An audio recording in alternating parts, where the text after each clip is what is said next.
ल हजुरहरू हेर्न सक्नुहुनेछ, यो चाहिँ हजुरको चिम्नी भयो। अनि यो चिम्नीभित्र चाहिँ मुसा मरेर हजुरको डुङ डुङ गनाइरहेको थियो। अनि त्यही भएर हाम्रो सरले ल आएर सर्भिसिङ गरिदिनुपर्छ भनेर भन्नुभयो उहाँले। तपाईँहरू हेर्न सक्नुहुनेछ, यो चाहिँ हाम्रो चिम्नी भयो इलिका कम्पनीको। यो चाहिँ भिडियो चाहिँ हजुरहरूले अन्तिमसम्म हेरिदिनु होला। यो चाहिँ हजुरहरूकै लागि खास भिडियो बनाएको। हेर्नु त हजुरको यसरी लक सिस्टम हुन्छ। यो चाहिँ हजुरको फिल्टर भयो, यो चाहिँ हाउजिङ भयो हजुरको। अनि यो चाहिँ हाम्रो वाइल कतिको रहेछ यो भित्र फोहोर हेर्नु त हजुरहरू। ल हेर्नु त तपाईँहरू। अनि यो चाहिँ हाउजिङ हो। अनि यो हाउजिङमा तपाईँको पुरै वाइलले पुरै तपाईँको फोहोर भइसकेको छ। अनि यो चाहिँ हामीले अब चिम्नी चाहिँ सर्भिसिङ गरिरहेको। हेर्नु त हजुरहरू, टक्क यो चाहिँ हाम्रो हाउजिङ खोलेर पुरै चाहिँ चिम्नी चाहिँ सर्भिसिङ गरिरहेको।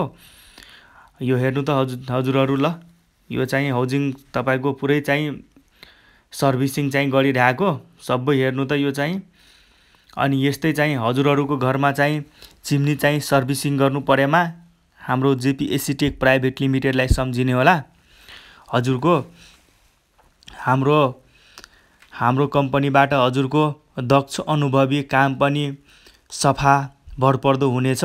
यस्तै चाहिँ हजुरहरूको घरमा चाहिँ अब चिम्नी चाहिँ सर्भिसिङ गर्नु परेमा जेपी एसीटेक प्राइभेटलाई सम्झिनु होला। हेर्नु त हजुरको यो चाहिँ मुसा मरेछ हाउजिङभित्रै। हेर्नु त चिम्नीभित्रै। अनि उहाँ चाहिँ हाम्रो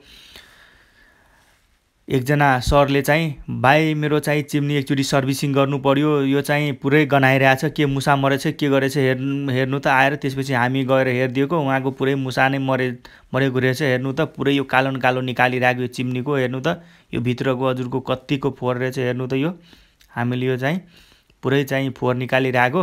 यस्तै हजुरहरूको घरमा चाहिँ चिम्नी चाहिँ सर्भिसिङ गर्नु पर्यो अथवा नयाँ फिट गर्नु पर्यो अथवा हजुरको चिम्नीको पार्टहरू केही बिग्रेछ भने हामीलाई सम्झिनु। त्यसपछि हामी चाहिँ हजुरको घरमा आएर हजुरको होटल होस् कि हजुरको घर होस् कि तपाईँको अफिस होस्, अनि यस्तै हजुरको सर्भिसिङ गर्नु परेमा हजुरहरूले जेपी एसीटेक प्राइभेट लिमिटेडलाई सम्झिनु होला। हामी हजुरकै घरमा आएर मजाले सर्भिसिङ